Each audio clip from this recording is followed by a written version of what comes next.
നമസ്കാരം, എല്ലാവർക്കും challenger ആപ്പിന്റെ YouTube ചാനലിലേക്ക് സ്വാഗതം. നമ്മൾ ഇന്നത്തെ ക്ലാസ്സിൽ കേരള ചരിത്രവുമായി ബന്ധപ്പെട്ട് വരുന്ന കുറച്ച് ടോപ്പിക്കാണ് നോക്കുന്നത്. മതം, അതുപോലെ നവോത്ഥാനം, അതുപോലെ തന്നെ എന്താണ് ദേശീയ പ്രസ്ഥാനങ്ങൾ കേരളത്തിൽ എന്ന് പറയുന്ന ടോപ്പിക്കാണ് നമ്മൾ നോക്കുന്നത്. അപ്പൊ നിങ്ങളോട് ചോദിച്ചപ്പോൾ നിങ്ങൾ പറഞ്ഞ അനുസരിച്ചാണ് നമ്മൾ ആ ടോപ്പിക്ക് ചെയ്യുന്നത്. നിങ്ങൾക്ക് വേണമെന്ന് പറഞ്ഞുകൊണ്ടാണ് ചെയ്യുന്നത്.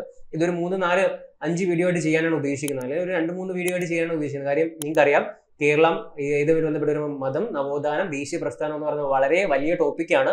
ആ വീഡിയോകളെല്ലാം നമ്മൾ എന്ത് ചെയ്യും, പാർട്ടായിട്ട് ഇട്ട് തന്നിരിക്കും. ഉറപ്പായിട്ട് ഒരു പ്ലേലിസ്റ്റ് ആക്കി നിങ്ങൾക്ക് എത്തിയിരിക്കും. അപ്പൊ എന്ത് ചെയ്യാം, നമുക്ക് സ്റ്റാർട്ട് ചെയ്യാം.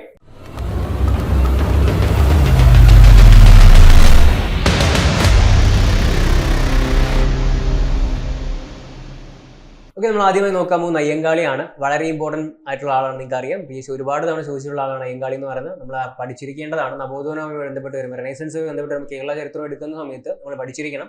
നമുക്ക് പഠിച്ചു തുടങ്ങാം. ഓക്കെ, സ്റ്റാർട്ട് ചെയ്യാം. അയ്യങ്കാളി ജനനം എന്നാണ് 1863. ഈ ഇടയ്ക്ക് PSC ജനിച്ച വർഷവും സ്ഥലവും ചേർത്ത് സ്റ്റേറ്റ്മെന്റ് ചോദിക്കാറുണ്ട്. ചട്ടമ്പി സ്വാമിയുടെ ചോദിച്ചിട്ടുണ്ടായിരുന്നു. 1863 അദ്ദേഹം ജനിച്ചത്. 1941 അന്തരിച്ചു. ഓക്കെ, ജനനം 1863 ഓഗസ്റ്റ് 28 ജന്മസ്ഥലം എവിടെയാണ്? വെങ്ങാനൂർ, തിരുവനന്തപുരത്തെ വെങ്ങാനൂർ. അപ്പൊ നിങ്ങൾ ഇതൊന്ന് പഠിച്ചു വെക്കാം. ഈ ഇടയ്ക്ക് PSC ചട്ടമ്പി സ്വാമിയുമായി ബന്ധപ്പെട്ട പ്രസ്താവനകളിൽ ചട്ടമ്പി സ്വാമി ചോദിച്ചായിരുന്നു. അപ്പം ചട്ടമ്പി സ്വാമി വരുന്ന സമയത്ത് നിങ്ങൾ എന്താണ് വർഷവും ചോദിച്ചിട്ടുണ്ടായിരുന്നു, സ്ഥലവും. ഈ വർഷം ഇന്ന സ്ഥലത്താണ് ജനിച്ചതെന്നൊരു സ്റ്റേറ്റ്മെന്റ് ഉണ്ടായിരുന്നു. 1863 ഓഗസ്റ്റ് 28 വെങ്ങാനൂർ, തിരുവനന്തപുരത്താണ് അയ്യങ്കാളി ജനിച്ചിരിക്കുന്നത്. ജന്മഗൃഹം പ്ലാവത്തറ വീടാണ്. വീടിന്റെ പേരെന്താണ്? പ്ലാവത്തറ വീടെന്നാണ്. പിതാവ് അയ്യനും മാതാവ് മാലയും, പത്നി എന്താണ്? ചെല്ലമ്മയാണ്. കേട്ടോ, പത്നി ഓർത്തിരിക്കുക. അപ്പൊ അയ്യങ്കാളി എന്ന് പറയുമ്പോൾ 1863 വെങ്ങാനൂർ ജനിച്ചു. പ്ലാവത്തറ വീടുണ്ട്. അയ്യനാണ് പിതാവ്, മാല മാതാവ്, പത്നി എന്താണ്? ചെല്ലമ്മയാണ്. ഇത്രയും ഒന്ന് ഓർത്തിരിക്കാം. ഇതിൽ സ്ഥലവും വർഷവും ഒന്ന് ഓർത്തിരിക്കാം. ബാല്യകാല നാമം എന്താണ്? കാളി എന്നായിരുന്നു. അയ്യങ്കാളിയുടെ ബാല്യകാല നാമം എന്താണ്? കാളി എന്നായിരുന്നു. മകൾ എന്നാരാണ്? കൊച്ചുകുഞ്ഞ്. മക്കളാരൊക്കെയാണ്? ഒന്ന് കൊച്ചുകുഞ്ഞ്, ശിവദാണു, അതുപോലെ തന്നെ പൊന്നു, അതുപോലെ ചെല്ലപ്പൻ, അതുപോലെ തങ്കമ്മ എന്നൊക്കെ പറയുന്ന മക്കളാണ്. കേട്ടോ, മക്കളെ പറ്റി ഇതൊരു ചോദിച്ചിട്ടില്ല, ജസ്റ്റ് പറഞ്ഞു പോയെന്നുള്ളൂ. പറയുമ്പോൾ എല്ലാം പറയുന്നുള്ളൂ. ഓക്കെ, അതുപോലെ മരിച്ചത് എന്താണ്? 1941 ജൂൺ 18 ശ്രീനാരായണ ഗുരുവിൽ നിന്നും പ്രചോദനം ഉൾക്കൊണ്ടാണ് അയ്യങ്കാളി നിർവർത്തിച്ചത്. നമുക്കറിയാം, ശ്രീനാരായണ ഗുരുവിൽ ഒരുപാട് എന്താണ് പ്രചോദനം ആർക്കുണ്ടായിരുന്നു? അയ്യങ്കാളിക്ക് ഉണ്ടായിരുന്നു. അദ്ദേഹത്തെ കണ്ടാണ് ആരാണ് അയ്യങ്കാളിയും എന്ത് ചെയ്തിരുന്നത്? ഈ പ്രവർത്തനങ്ങളിൽ ഏർപ്പെട്ടിരുന്നത്. കേട്ടോ, അപ്പൊ ഓർത്തിരിക്കാം. അപ്പൊ ഇതില് എന്താണ്? അയാളുടെ ബാല്യകാലം നാമം പഠിച്ചിരിക്കണം. കാളി എന്നാണ്. അതാണ് ഏറ്റവും ഇമ്പോർട്ടന്റ് ആയിട്ട് വരുന്നത്. സദാനന്ദ സ്വാമികൾ ആരംഭിച്ച സംഘടനയാണ് ബ്രഹ്മനിഷ്ഠ വിദ്യാമഠം. ഓക്കെ, ബ്രഹ്മനിഷ്ഠ വിദ്യാമഠം അല്ലെങ്കിൽ ബ്രഹ്മനിഷ്ഠ മതം ചിത്സഭ എന്ന് പറയുന്ന ആരുടെയാണ്? സദാനന്ദ സ്വാമികളാണ്. അപ്പൊ പേരുകളൊന്നും ഓർത്തിരിക്കുക. ഈ പറയുന്നത് എന്താണ്? ചോദ്യം ഇങ്ങനെ വരാം. ബ്രഹ്മനിഷ്ഠ വിദ്യാമഠം അല്ലെങ്കിൽ എന്താണ്? ബ്രഹ്മനിഷ്ഠ മത ചിതസഭ എന്ന് പറയുന്നത് ആരുടെയാണ്? സദാനന്ദ സ്വാമികളാണ്. ആ പേര് പഠിച്ചു വെച്ചവരാണ് സദാനന്ദ സ്വാമികളാണ്. ഇപ്പൊ റാങ്ക് മേക്കിംഗ് അടക്കം ഒരു ചോദ്യം വരണമെന്നുണ്ടെങ്കിൽ അവർക്ക് ഏത് തരാം? ഈ സദാനന്ദ സ്വാമികളുടെ പേര് തരാം. നിങ്ങൾക്ക് ഈ പറയുന്ന നമ്മളെല്ലാം പഠിക്കും, അയ്യങ്കാളിയും ശ്രീനാരായണ ഗുരുവൊക്കെ പഠിക്കാറുള്ളൂ. ഏത് പഠിക്കാറില്ല? സദാനന്ദ സ്വാമികളെ പറ്റി ഒന്നും പഠിക്കാറില്ല. ഇതൊന്ന് ഓർത്തിരിക്കാം. ഓക്കെ, അയ്യങ്കാളിക്ക് വേണ്ടി സദാനന്ദ സ്വാമികൾ ബ്രഹ്മനിഷ്ഠ വിദ്യാമഠത്തിന്റെ ഒരു ശാഖ തിരുവിതാംകൂറിൽ എന്ത് ചെയ്തു? പ്രവർത്തനം ആരംഭിച്ചു. അപ്പൊ അയ്യങ്കാളിയുമായി ബന്ധപ്പെട്ട് ആര് വരുന്നുണ്ട്? സദാനന്ദ സ്വാമികൾ വരുന്നുണ്ട്. അയ്യങ്കാളിക്ക് വേണ്ടി സദാനന്ദ സ്വാമികൾ ബ്രഹ്മനിഷ്ഠ വിദ്യാമഠത്തിന്റെ ഒരു ശാഖ തിരുവിതാംകൂറിൽ എന്ത് ചെയ്തു? പ്രവർത്തനം ആരംഭിച്ചു. പുലയരുടെ ഉന്നമനത്തിനു വേണ്ടി പ്രവർത്തിച്ച നവോത്ഥാന നായകനാണെന്ന് പറയുന്നത് അയ്യങ്കാളി. അപ്പൊ പുലയരുടെ ഉന്നമനത്തിനു വേണ്ടി പ്രവർത്തിച്ച വ്യക്തിയാണ് ആര്? അയ്യങ്കാളി. അയ്യങ്കാളിയുടെ നേതൃത്വത്തിൽ അയ്യങ്കാളിപ്പട എന്നൊരു സേന രൂപം കൊള്ളുകയും വഴി നടക്കാൻ അവകാശം തേടി അവർ എന്താണ്? പ്രക്ഷോഭങ്ങൾ നടത്തുകയും വിജയിക്കുകയും ചെയ്തു. അപ്പം അയ്യങ്കാളിയുടെ നേതൃത്വത്തിൽ ഏതാണ്? അയ്യങ്കാളിപ്പട. അടുത്ത ചോദ്യം ഏതാണ്? അയ്യങ്കാളിപ്പട. നിങ്ങൾ അതിൽ പേര് തന്നെ ഉണ്ട്. അയ്യങ്കാളിയുടെ നേതൃത്വത്തിലാണ് ഏത് വരുന്നത്? അയ്യങ്കാളിപ്പട വരുന്നത്. ഈ സ്റ്റേറ്റ്മെന്റ് പഠിക്കാൻ പുലയരുടെ ഉന്നമനത്തിന് വേണ്ടി പ്രവർത്തിച്ച നവോത്ഥാന നായകനാണ് അയ്യങ്കാളി. സദാനന്ദ സ്വാമി എന്താണ്? ബ്രഹ്മനിഷ്ഠ വിദ്യാമഠം. ഒന്ന് ഓർത്തിരിക്കുക. ബ്രഹ്മനിഷ്ഠ എന്താണ്? വിദ്യാമഠം ആരുമായി ബന്ധപ്പെട്ടിരിക്കുന്നു? സദാനന്ദ സ്വാമികളോട് ബന്ധപ്പെട്ടിരിക്കുന്നു. അതിന്റെ ഒരു ശാഖ എവിടെ ആരംഭിച്ചു? തിരുവിതാംകൂറിൽ ആരംഭിച്ചു അയ്യങ്കാളിക്ക് വേണ്ടി. അല്ലെ, ഇത്രയും കാര്യങ്ങൾ എന്ത് ഒന്ന് ഓർത്തിരിക്കാം. എല്ലാ റാങ്ക് ഫയലിലും ഉണ്ടാവണമെന്നില്ല ഈ കാര്യങ്ങൾ, ഒന്ന് ഓർത്തിരിക്കുക. കേട്ടോ, പൊതുവഴിയിലൂടെ താഴ്ന്ന ജാതിക്കാർക്ക് സഞ്ചാര സ്വാതന്ത്ര്യത്തിന് വേണ്ടി അയ്യങ്കാളി നടത്തിയ സമരമാണ് വില്ലുവണ്ടി സമരം. ഒരുപാട് തവണ PSC ചോദിച്ചിട്ടുണ്ട്. ഒരുപാട് തവണ ഏത് ക്വസ്റ്റ്യൻ വന്നിട്ടുണ്ട്? വില്ലുവണ്ടി സമരം വന്നിട്ടുണ്ട്. പൊതുവഴിയിലൂടെ താഴ്ന്ന ജാതിക്കാർക്ക് സഞ്ചാര സ്വാതന്ത്ര്യത്തിന് വേണ്ടി അയ്യങ്കാളി നടത്തിയ സമരമാണ് എന്ന് പറയുന്ന വില്ലുവണ്ടി സമരം. വർഷവും പഠിക്കണം. 1893 വില്ലുവണ്ടി സമരം. ഓക്കെ, വില്ലുവണ്ടി സമരം നടത്തിയത് വെങ്ങാനൂർ മുതൽ കവടിയാർ കൊട്ടാരം വരെയാണ്. അത് ഓർത്തിരിക്കുക. എവിടെയാണ്? വെങ്ങാനൂരാണ്. നമുക്കറിയാം അയ്യങ്കാളിയുടെ ജന്മസ്ഥലം. അതുമുതൽ എവിടെ വരെയാണ്? കവടിയാർ കൊട്ടാരം വരെയാണ് എന്ന് പറയുന്നത് വില്ലുവണ്ടി സമരം.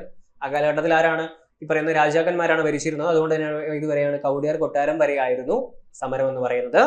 1898 ചാലിയത്തെരുവ് ലഹളയുടെ സൂത്രധാരൻ ആരാണ്? അയ്യങ്കാളിയാണ്. അപ്പൊ അതും പഠിച്ചു വെക്കുന്നതാണ്. 1898 ചാലിത്തെരുവ് ലഹളയുടെ സൂത്രധാരൻ ആര് തന്നെയാണ്? അയ്യങ്കാളി തന്നെയാണ്. ഓക്കെ. പിന്നാക്ക ജാതിയിൽപ്പെട്ട കുട്ടികൾക്ക് വേണ്ടി അയ്യങ്കാളി കുടിപ്പള്ളിക്കൂടം സ്ഥാപിച്ചു. അപ്പൊ അത് പഠിച്ചു വയ്ക്കുക. കുടിപ്പള്ളിക്കൂടം ആരുമായി ബന്ധപ്പെട്ടിരിക്കുന്നു? അയ്യങ്കാളിയുമായി ബന്ധപ്പെട്ടിരിക്കുന്നു. എന്നാണ്? വെങ്ങാനൂരിലാണ്. 1905. നല്ല ചോദ്യമാണ്. 1905 കുടിപ്പള്ളിക്കൂടം വെങ്ങാനൂർ ആരുമായി ബന്ധപ്പെട്ടിരിക്കുന്നു? അയ്യങ്കാളി. അപ്പൊ അയ്യങ്കാളി കുടിപ്പള്ളിക്കൂടം വെങ്ങാനൂർ 1905 പഠിച്ചു വെക്കുക. ഓക്കെ അല്ലേ? പിന്നാക്ക ജാതിയിൽപ്പെട്ട കുട്ടികൾക്ക് വേണ്ടി അയ്യൻകാളി കുടിപ്പള്ളിക്കൂടം സ്ഥാപിച്ചത് വെങ്ങാനൂരാണ്. 1905 നല്ല ചോദ്യങ്ങളാണ്. അപ്പൊ പഠിക്കേണ്ടത് 1905 വർഷം പഠിക്കണം, വെങ്ങാനൂർ പഠിക്കണം, കുടിപ്പള്ളിക്കൂടം പഠിക്കണം, അയ്യങ്കാളി പഠിക്കണം. നല്ല ചോദ്യങ്ങളാണ് കേട്ടോ. അപ്പൊ 1905 കുടിപ്പള്ളിക്കൂടം പിന്നാക്ക ജാതിയിൽപ്പെട്ട കുട്ടികൾക്ക് വേണ്ടിയാണ്, അയ്യങ്കാളിയാണ്, വെങ്ങാനൂരാണ്. അതുപോലെ തന്നെ സ്റ്റേറ്റ്മെന്റ് പഠിക്കണം. ഞങ്ങളുടെ കുട്ടികൾക്ക് പഠിക്കാൻ സൗകര്യം നൽകിയില്ല എങ്കിൽ കാണായ പാഠങ്ങളിലെല്ലാം മുട്ടിപ്പുല്ല് കുരിപ്പിക്കും എന്ന് പ്രഖ്യാപിച്ച നവോത്ഥാന നായകൻ ആരാണ്? അയ്യങ്കാളിയാണ്. ഞങ്ങളുടെ കുട്ടികൾക്ക് പഠിക്കാൻ സൗകര്യം നൽകിയില്ല എങ്കിൽ കാണായ പാഠങ്ങളിലെല്ലാം മുട്ടിപ്പുല്ല് കുരിപ്പിക്കും എന്ന് പ്രഖ്യാപിച്ച നവോത്ഥാന നായകൻ ആരാണ്? അയ്യങ്കാളിയാണ്. ഓക്കെ. അയ്യങ്കാളി സാധുജന പരിപാലന സംഘം സ്ഥാപിച്ച വർഷം എന്നാണ് ചോദിക്കും. 1907 ചോദിച്ചിട്ടുണ്ട്. 1907 അയ്യങ്കാളി സാധുജന പരിപാലന സംഘം സ്ഥാപിച്ചത്. സാധുജന പരിപാലന സംഘത്തിന്റെ പേര് പുലയ മഹാസഭ എന്നാക്കിയത് 1938. നല്ല ചോദ്യങ്ങളാണ് കേട്ടോ. ഈ പറയുന്ന ഇത് പഠിക്കണം. അതുപോലെ തന്നെ പ്രസ്താവന പഠിക്കണം. സാധുജന പരിപാലന സംഘം SNDP പോലെ തന്നെയാണ് ഇത്. സാധുജന പരിപാലന സംഘം 1907 അതിനെ പുലയ മഹാസഭ എന്നാക്കിയത് 1938. തിരുവനന്തപുരം ഉരുട്ടമ്പലം ഗ്രാമത്തിൽ അയ്യങ്കാളി പഞ്ചമി എന്ന ദളിത് പെൺകുട്ടിയെ സ്കൂളിൽ ചേർക്കാൻ കൊണ്ടുവന്നപ്പോൾ സവർണജാതിക്കാർ സ്കൂൾ തീയിട്ട് നശിപ്പിച്ചതിനെ തുടർന്നുണ്ടായ പ്രക്ഷോഭമാണ് 90-ാം ആണ്ട് ലഹള. പഠിച്ചു വെച്ചോ. 90-ാം ആണ്ട് ലഹള എന്ന് പറഞ്ഞു കഴിഞ്ഞാൽ 90-ാം ആണ്ട് ലഹള എന്ന് പറഞ്ഞു കഴിഞ്ഞാൽ തിരുവനന്തപുരം ഉരുട്ടമ്പലം ഗ്രാമത്തിൽ അയ്യൻകാളി പഞ്ചമി എന്ന ദളിത് പെൺകുട്ടിയെ സ്കൂളിൽ ചേർക്കാൻ കൊണ്ടുവന്നപ്പോൾ സവർണജാതിക്കാർ എന്ത് ചെയ്തു? സ്കൂൾ തീയിട്ട് നശിപ്പിച്ചു. അതിനെ തുടർന്നുണ്ടായ പ്രക്ഷോഭമാണ് ഇത് 90-ാം ആണ്ട് ലഹള എന്ന് പറയുന്നത്. 90-ാം ആണ്ട് ലഹള അറിയപ്പെടുന്ന മറ്റു പേരുകൾ ഏതൊക്കെയാണ്? പുലയ ലഹളയെന്നും ഊരുട്ടമ്പലം. അറിയാം, നടന്നത് ഊരുട്ടമ്പലം ആയതുകൊണ്ട് ഊരുട്ടമ്പല ലഹളയെന്ന് അറിയപ്പെടും. ഇത് നടത്തിയത് പുലയരായതുകൊണ്ട് എന്ത് ചെയ്യും? പുലയ ലഹളയെന്നും അറിയപ്പെടും. അതൊന്ന് ഓർത്തിരിക്കുക. അയ്യങ്കാളി പുലയ മഹാസഭയുടെ സ്ഥാപകനാണെന്നും ഓർത്തിരിക്കുക കേട്ടോ. ഓക്കെ. 90-ാം ആണ്ട് ലഹള നടന്ന വർഷം എന്നാണ്? 1915. ഓക്കെ. അപ്പോൾ ഓരോന്നിനും വർഷം പഠിക്കുക. 1893 പഠിച്ചു, 1905 പഠിച്ചു, 1907 പഠിച്ചു. ഇപ്പൊ ഏതായി? 1915 വർഷം ഉൾപ്പെടെ പഠിച്ചോളണം. 90-ാം ആണ്ട് ലഹള 1915. അതിന്റെ പേര് പുലയ ലഹളയെന്നും ഊരുട്ടമ്പലം ലഹളയെന്നും ആണെന്നും ഓർത്തിരിക്കുക. 1914 ശ്രീമൂലം തിരുനാൾ കുട്ടികൾക്ക് സർക്കാർ സ്കൂൾ പ്രവേശനം അനുവദിച്ചിരുന്നു. ഓക്കെ. അതെന്നാണ്? 1914. അതാരെ പേരും പഠിച്ചു വെച്ചോ. തിരുവിതാംകൂറിന്റെ ചരിത്രത്തിൽ ഈ ടോപ്പിക്ക് വരും. ശ്രീമൂലം തിരുനാളാണ്. ഓക്കെ. നെടുമ്പങ്ങാട് ചന്തലഹള നടന്നത് 1912. അതും പഠിച്ചു വെച്ചോ. 1912 നെടുമ്പങ്ങാട് എന്ത് ചെയ്തത്? ചന്തലഹള അയ്യങ്കാളിയുടെ നേതൃത്വത്തിൽ നടക്കുന്നത്. ശുചിത്വം, മദ്യനിയന്ത്രണം, ആത്മസമയനം, കുട്ടികളുടെ വിദ്യാഭ്യാസം തുടങ്ങിയ കടമകൾ നിറവേറ്റണമെന്ന് സാധുജന പരിപാലന സംഘം എന്ന സംഘടന വഴി അദ്ദേഹം പൊതുജനങ്ങളോട് ആഹ്വാനം ചെയ്തു. അത് സ്റ്റേറ്റ്മെന്റ് ആണ്, ഓർത്തിരുന്നാൽ മതി. 1913 സാധുജന പരിപാലനി എന്ന മാസിക ചങ്ങനാശ്ശേരിയിൽ അയ്യങ്കാളി പുറത്തിറക്കി. അത് പഠിച്ചു വെച്ചു. 1913 സാധുജന പരിപാലിനി. 1913 ഇതെന്ന് പറയുന്നത് സാധുജന പരിപാലിനി എന്ന് പറയുന്നത്. അത് വളരെ ഇമ്പോർട്ടന്റ് ആണ്. 1913 സാധുജന പരിപാലിനി. അതൊന്ന് ഓർത്തിരിക്കുക കേട്ടോ. നെടുമ്പങ്ങാട് ചന്തകലം 12 13 ഇത് സാധുജന പരിപാലിനി. ഓക്കെ. സാധുജന പരിപാലനിയുടെ മുഖ്യ പത്രാധിപർ ആരെയാണ്? ചെമ്പന്തറ കാളിച്ചോതി കറുപ്പനാണ്. പഠിച്ചു വെച്ചോ. അതാണ് ചെമ്പന്തറ കാളിച്ചോതി കറുപ്പനായിരുന്നു. ഒരുപാട് തവണ അല്ല, ഒരു കുറച്ച് തവണ എന്ത് ചെയ്തിട്ടുണ്ട്? PSC ചോദിച്ചിട്ടുള്ള ക്വസ്റ്റ്യൻ തന്നെയാണത്. സാധുജന പരിപാലനിയുടെ മുഖ്യ പത്രാധിപർ ആരൊക്കെയാണ്? അല്ലെങ്കിൽ പത്രാധിപർ ആരെന്ന് ചോദിച്ചാൽ ആരാണ്? ചെമ്പന്തറ കാളിച്ചോതി കറുപ്പനാണ്. സാധുജന പരിപാലനി അച്ചടിച്ച പ്രസ് ഏതാണ്? സുദർശന പ്രസ്. നല്ല ക്വസ്റ്റ്യൻ ആണെന്നാണ്. സാധുജന പരിപാലനി അച്ചടിച്ച പ്രസ് ഏതാണ്? സുദർശന പ്രസ് ആണ്. ഓർത്തിരുന്നു ഏതാണ്?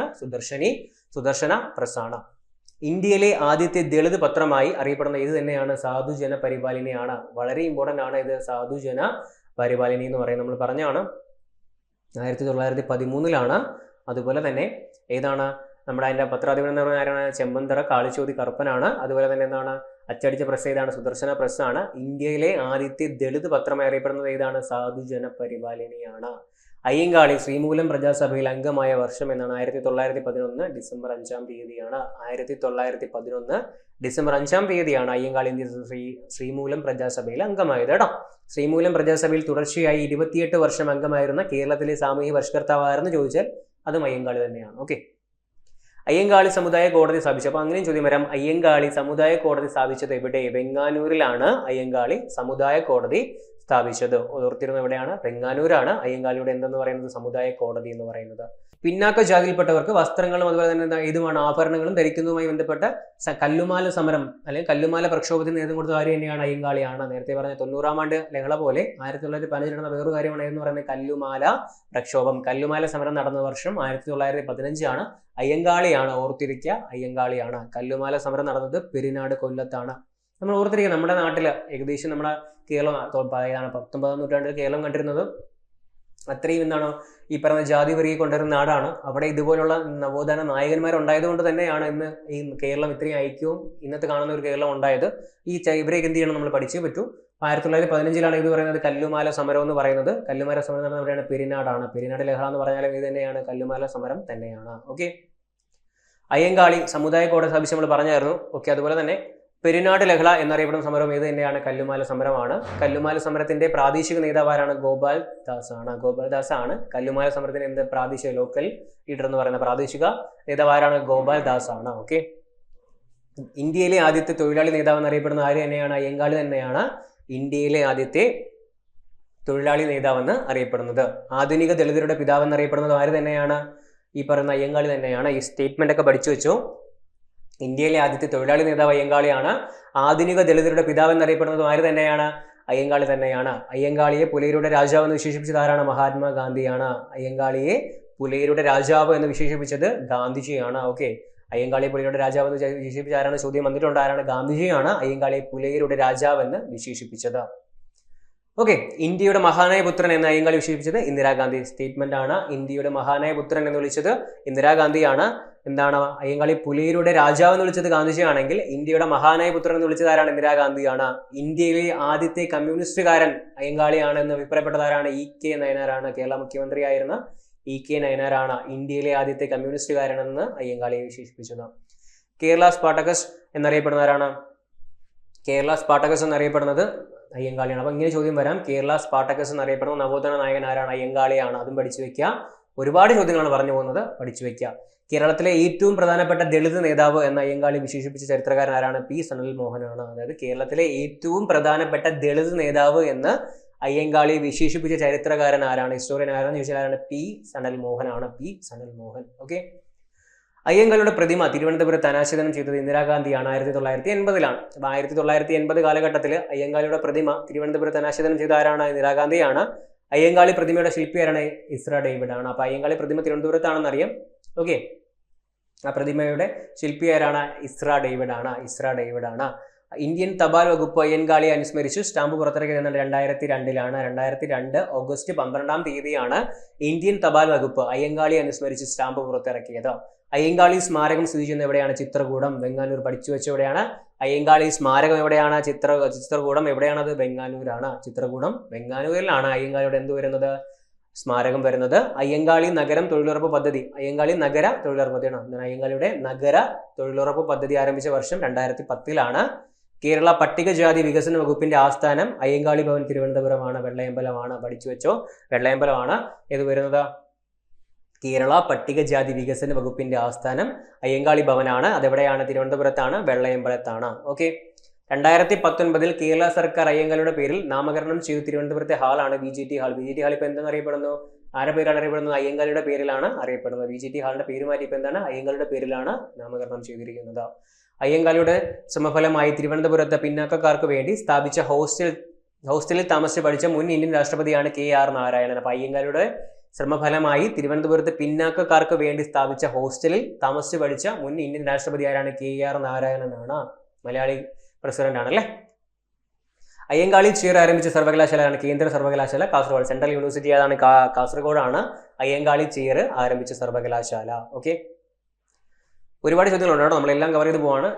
ജസ്റ്റ് പറഞ്ഞു പോകുന്നതല്ല, മെയിൻ ആയിട്ടുള്ള എല്ലാ കാര്യങ്ങളും പഠിച്ചു പോവാണ്. Ayyankali A Dalit leader of organic protest എന്ന കൃതി രചിച്ചത് ആരാണ്? M. നിസാർ ആണ്. അതുപോലെ തന്നെ ആരാണ്? മീന കന്ദസ്വാമി. രണ്ടുപേരാണ്. M. നിസാറും മീന കന്ദസ്വാമിയും കൂടെ ചേർന്നിട്ടാണ് എന്ത് പറയുന്നത്? Ayyankali A Dalit leader of organic protest എന്ന കൃതി രചിച്ചത് M. നിസാർ. അതുപോലെ തന്നെ ആരാണ്? മീന കന്ദസ്വാമി. രണ്ടുപേരുണ്ട്. മീന കന്ദസ്വാമിയും M. നിസാറുമാണ്. അയ്യങ്കാളി അധസ്ഥിതരുടെ പടത്തലവൻ എന്ന പുസ്തകം രചിച്ചവരാണ്? അയ്യങ്കാളി അധസ്ഥിതരുടെ പടത്തലവൻ എന്ന പുസ്തകം രചിച്ചവരാണ്? THP ചെന്താരശ്ശേരിയാണ്. ചെന്താരശ്ശേരിയാണ്. അപ്പൊ പേരുകൾ പഠിച്ചു വെച്ചു. ആരാണ്? ചെന്താരശ്ശേരിയാണ് അയ്യങ്കാളി അധസ്ഥിരതയുടെ പടത്തലവൻ എന്ന് പറയുന്ന പുസ്തകം രചിച്ചത്. Okay, Dalit leader of organic protest എന്ന പുസ്തകം എം നിസാറും മീന കന്ദസ്വാമിയുമാണെങ്കിൽ അധസ്ഥിരതയുടെ പടത്തലവൻ ആരാണ്? ചെന്താരശ്ശേരിയാണ്. 1909 അയ്യങ്കാളി കേരളത്തിലെ ആദ്യത്തെ കർഷക സമരം സംഘടിപ്പിച്ചത് എവിടെയാണ്? വെങ്ങാനൂരിലാണ്. 1909 കേരളത്തിലെ ആദ്യത്തെ കർഷക സമരം. കേരള പട്ടികജാതി പട്ടികവർഗ വികസന കോർപ്പറേഷൻ ഇവിടെ ആസ്ഥാനമാണ്. നേരത്തെ പറഞ്ഞ ഓർമ്മയുണ്ടെന്ന് വിശ്വസിക്കുന്നു. ഏതാണ് ഈ പറയുന്ന നമ്മൾ പഠിച്ചു പട്ടിക വികസനം, കേരള പട്ടികജാതി വികസന വകുപ്പിന്റെ ആസ്ഥാനം. പട്ടികജാതി വികസന വകുപ്പാണ് തിരുവനന്തപുരം അയ്യങ്കാളി ഭവൻ. പഠിച്ചു വെച്ചോ, കേരള പട്ടികജാതി വികസന വകുപ്പാണ്. ഇവിടെ പറഞ്ഞത് ഏതാണ്? ഓക്കെ, ഏതാണ്? പട്ടികജാതി പട്ടികവർഗ വികസന കോർപ്പറേഷൻ ആണ്. ഇത് പട്ടികജാതി പട്ടികവർഗമാണ്. ഇവിടെ പറഞ്ഞ എന്താണ്? പട്ടികജാതി, കേരള പട്ടികജാതി വികസന വകുപ്പിന്റെ ആസ്ഥാനമാണ് അയ്യങ്കാളി ഭവൻ, തിരുവനന്തപുരം വെള്ളയമ്പലമാണ്. കേരള പട്ടികജാതി പട്ടികവർഗ വികസന കോർപ്പറേഷൻ എവിടെയാണ്? അത് തൃശ്ശൂരാണ്. മാറിപ്പോകാം. നിങ്ങളെ പഠിക്കുമ്പോൾ തന്നെ എന്ത് വരുള്ളൂ? പട്ടികജാതി എന്ന് കേൾക്കുമ്പോൾ ഏത് എഴുതും? തിരുവനന്തപുരം എഴുതും. ഏതാണ്? തൃശ്ശൂരാണ്. കോർപ്പറേഷന്റെ ആസ്ഥാനം തൃശ്ശൂരാണ്. സാമൂഹിക സാമ്പത്തിക കാരണങ്ങൾ ഉന്നയിച്ചുകൊണ്ട് കേരളത്തിലെ ആദ്യത്തെ കാർഷിക സമരം സംഘടിപ്പിക്കുന്നതിന് നേതൃത്വം നൽകിയതാരാണ്? അയ്യങ്കാളിയാണ്. കാർഷിക സമരം ഏതാണെന്ന് നമുക്കറിയാം. ആരാണ്? അയ്യങ്കാളി തന്നെയാണ്. അപ്പൊ അടുത്ത് നോക്കാൻ പോകുന്ന രണ്ടാമത്തെ നവോത്ഥാന നായകനെ പറ്റിയാണ്. അല്ലെങ്കിൽ നമ്മൾ ആദ്യം അയ്യങ്കാളിയെ പറ്റി പഠിച്ചായിരുന്നു. വളരെ പ്രധാനപ്പെട്ട ആളാണ് അയ്യങ്കാളി എന്ന് പറയുന്നത്. നിങ്ങൾ അത് എന്ത് ചെയ്യുക? അതെല്ലാം പഠിക്കുക. നിങ്ങൾ വീഡിയോ എന്ത് ചെയ്യുക? പോസ് ചെയ്ത് വെച്ച് പഠിക്കുക. ഇത് നമ്മൾ പെട്ടെന്ന് പറഞ്ഞു പോകുന്നതാണ്. എന്തായാലും ഒരു അരമണിക്കൂറോ 3/4 മണിക്കൂറോ കൊണ്ടോ ഈ പറയുന്ന ആൾക്കാരെ ഒന്നും പഠിച്ചു തീർക്കാൻ നിങ്ങൾക്ക് പറ്റത്തില്ല. നിങ്ങൾ എന്ത് ചെയ്യുക? സ്റ്റോപ്പ് ചെയ്ത് വെച്ച് പഠിക്കുക. കാര്യം വളരെ ഇമ്പോർട്ടൻറ്റ് ടോപ്പിക്കിലാണ് പറഞ്ഞു പോകുന്നത്. നവോത്ഥാനം എന്ന് പറയുന്നത് വളരെ ഇമ്പോർട്ടൻ്റ് ആണെന്നും കേരള ചരിത്രം നിങ്ങൾക്ക് ഇമ്പോർട്ടൻ്റ് ആണ്. ഒരുപാട് പരീക്ഷകൾ ആവർത്തിച്ച് വരുന്നതാണ്. ഒരു മാർക്കെങ്കിലും ഇത് കേരള നവോത്ഥാനത്തിന് ചോദിക്കാതെ ഒരു പരീക്ഷയും വരാറില്ല. പഠിച്ചു വെച്ചോ. രണ്ടാമത്തെ ആളാണ് കുര്യാക്കോസ് ഏലിയാസ് ചാവറ. ആരാണ്? കുര്യാക്കോസ് ഏലിയാസ് ചാവറ. 1805 അദ്ദേഹം ജനിച്ചത്. ഓക്കെ, ഫെബ്രുവരി 10 കൈനകരിയാണ് കേട്ടോ. കൈനകരിയിലാണ് ആര് ജനിച്ചത്? നമ്മുടെ കുര്യാക്കോസ് ഏലിയാസ് ചാവറ ഭവൻ ആലപ്പുഴയാണ്. കൈനകരി ചാവറ ഭവൻ ആലപ്പുഴയാണ്. പിതാവാണ് ഐക്കോ കുര്യാക്കോസും അതുപോലെ തന്നെ മാതാവ് മറിയം തോപ്പിലുമാണ്. അന്തരിച്ചത് 1871 ജനുവരി 3 പറഞ്ഞതുപോലെ കൈനകരി ചാവറ ഭവൻ ആലപ്പുഴ എന്നും ജനിച്ച 1805 ഫെബ്രുവരി 10 പഠിച്ചു വയ്ക്കുക കേട്ടോ. അത് വളരെ ഇമ്പോർട്ടൻ്റ് ആണ്. സൗജന്യ വിദ്യാഭ്യാസം ലഭ്യമാക്കുന്നതിനായി പള്ളിയോടൊപ്പം പള്ളിക്കൂടം എന്ന ആശയം മുന്നോട്ട് വെച്ച നവോത്ഥാനം. നമ്മളിപ്പോൾ പള്ളിക്കൂടം എന്നൊക്കെ സ്കൂളിനെ പറയാറുണ്ട്, പക്ഷെ നമുക്കറിയത്തില്ല അല്ലേ, എൻ്റെ ചരിത്രം അറിയത്തില്ല. സൗജന്യ വിദ്യാഭ്യാസം ലഭിക്കുന്നതിനായി പള്ളിയോടൊപ്പം പള്ളിക്കൂടം എന്ന ആശയം മുന്നോട്ട് വെച്ച നവോത്ഥാന നായകൻ ആരാണ്? ഈ പറയുന്ന ഏലിയാസ് ചാവറയാണ് കേട്ടോ. ആരാണ്? കുര്യാക്കോസ് ഏലിയാസ് ചാവറയാണ് കേട്ടോ. കുര്യാക്കോസ് ഏലിയാസ് ചാവറയാണ്.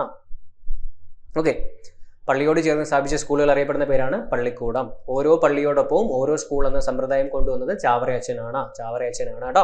ചാവറ അച്ഛന്റെ നേതൃത്വത്തിൽ ആദ്യത്തെ കത്തോലിക്ക സംസ്കൃത സ്കൂൾ ആരംഭിച്ചത് 1846 പൂർത്തോ. 1846 എന്ന് പറയുന്നത് വളരെ പഴയ ഒരുപാട് ബാക്കിലാണ്. ആ കാലഘട്ടത്തിൽ പോലും ചാവറയച്ചന്റെ നേതൃത്വത്തിലാണ് ആദ്യത്തെ കത്തോലിക്ക സംസ്കൃത സ്കൂൾ ഇവിടെ സ്ഥാപിച്ചത്. നമ്മുടെ കേരളത്തിൽ സ്ഥാപിച്ചത് 1846 ഒന്ന് ഓർത്തിരിക്കുക.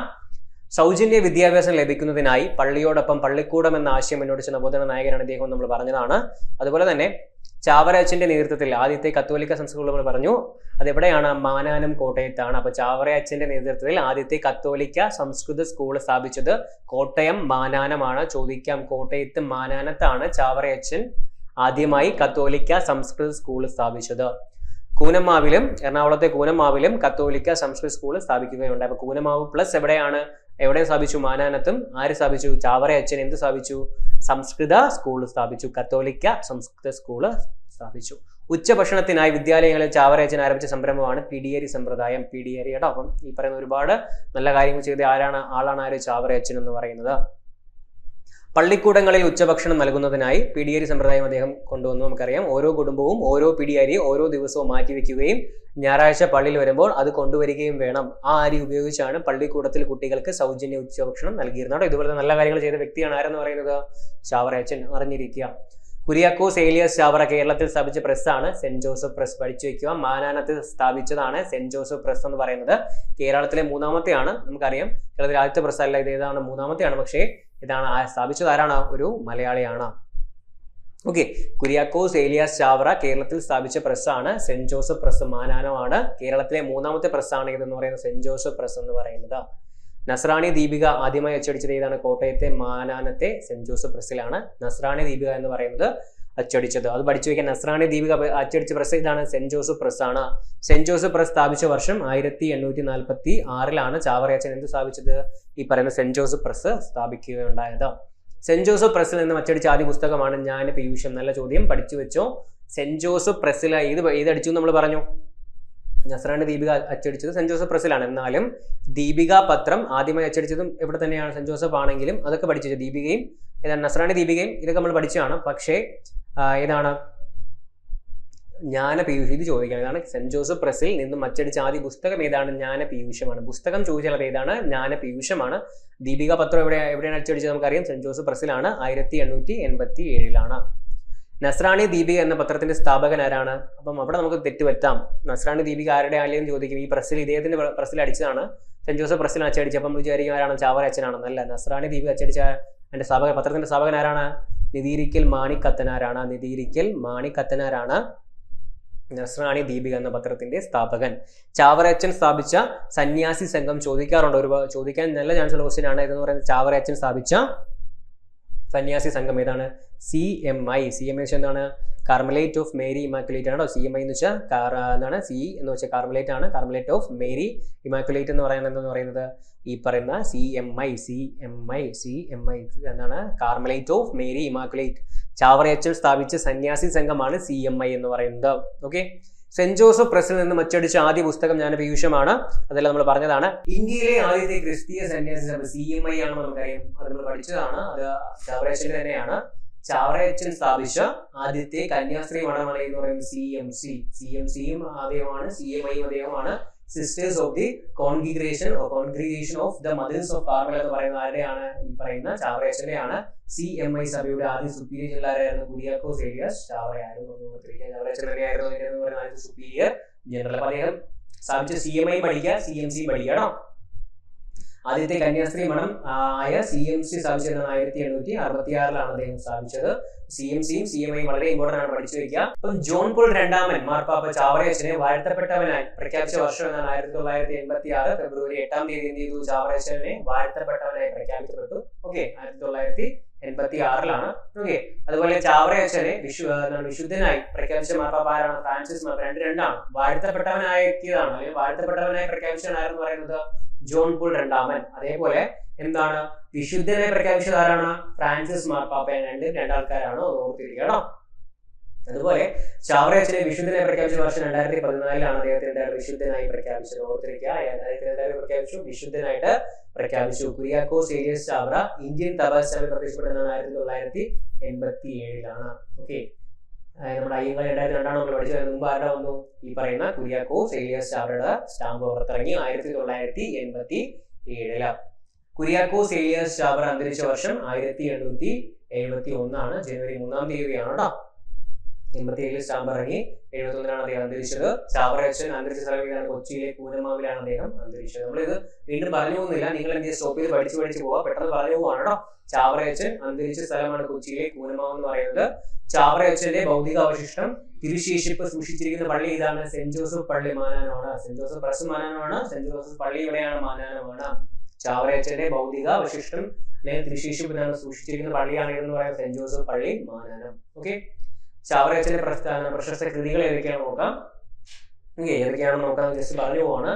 ആത്മാനുതാപം, അതുപോലെ തന്നെ കൂനമാവ് പണം. ഓക്കെ. അടുത്ത അന്നാശാണ്ടി പടി നമുക്ക് നോക്കാം. സ്ത്രീകളുടെ സമത്വത്തിന് വേണ്ടി പ്രയത്നിച്ച വനിതയാണ് എന്ന് പറയുന്നത് അന്നാശാണ്ടി എന്ന് പറയുന്നത്. വളരെ ഇമ്പോർട്ടന്റ് ആണ് അന്നാശാണ്ടി എന്ന് പറയുന്നത്. സ്ത്രീകളുടെ സമത്വത്തിന് വേണ്ടി, ഇക്വാളിറ്റിക്ക് വേണ്ടി പ്രയത്നിച്ച വനിതയാണ് അന്നാശാണ്ടി. ഫസ്റ്റ് ജനറേഷൻ ഫെമിനിസ്റ്റ് എന്നറിയപ്പെടുന്ന നവോത്ഥാന നായികയാണ് അന്നാശാണ്ടി. ഫസ്റ്റ് ജനറേഷൻ ഫെമിനിസ്റ്റ് ആണ് അന്നാശാണ്ടി എന്ന് പറയുന്നത്.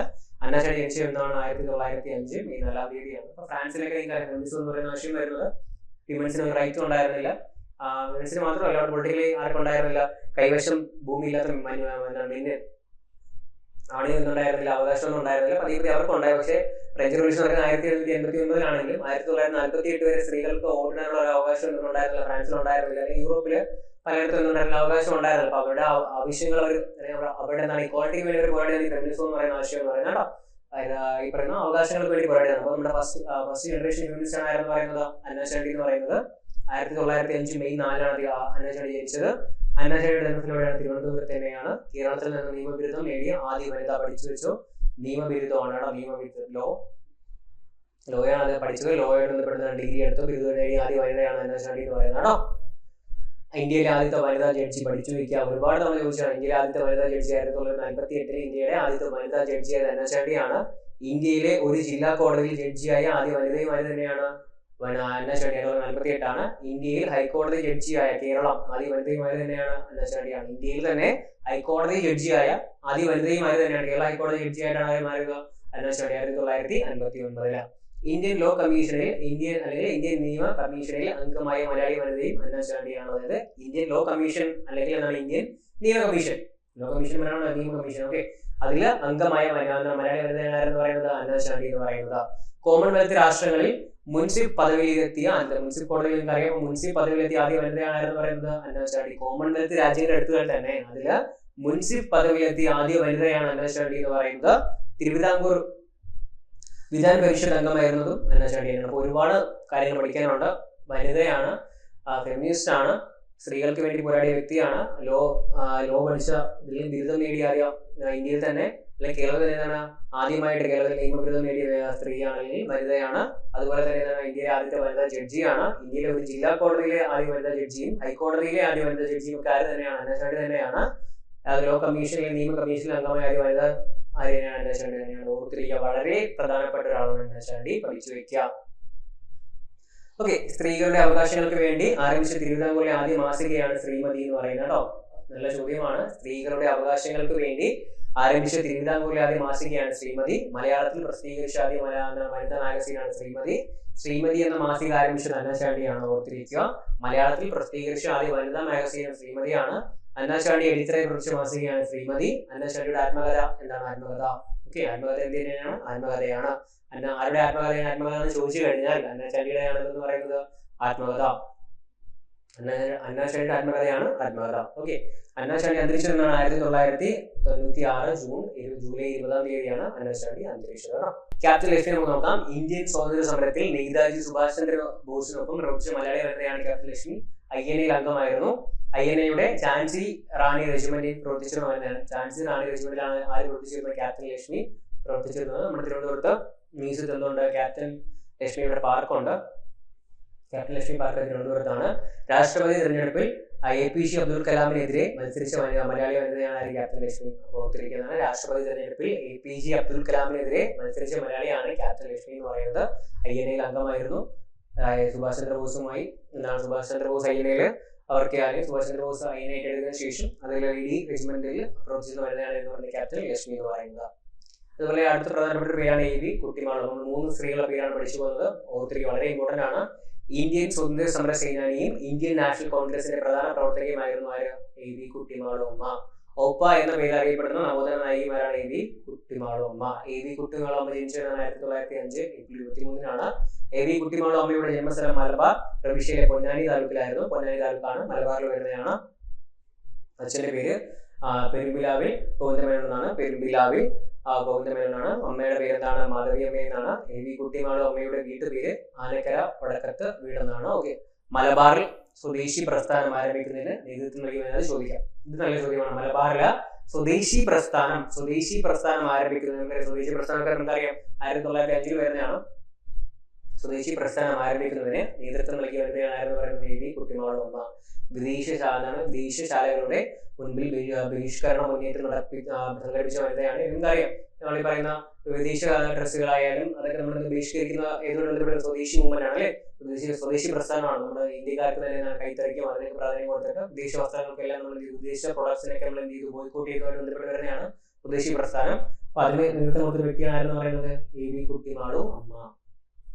കോഴിക്കോട്ട് വിദേശ വസ്ത്രശാലകൾ അടപ്പിക്കുന്നതിന് നേതൃത്വം നൽകി വരുന്നതാണ് AV കുട്ടിമാളു അമ്മ എന്ന് പറയുന്നത്. 2 മാസം പ്രായമുള്ള കുഞ്ഞുമായി നിയമലംഘന പ്രസ്ഥാനത്തിൽ പങ്കെടുക്കുക. നിയമലംഘന പ്രസ്ഥാനം അറിയാം, സിവിൽ ഡിസോബിഡിയൻ മൂവ്മെന്റ് അല്ലെ.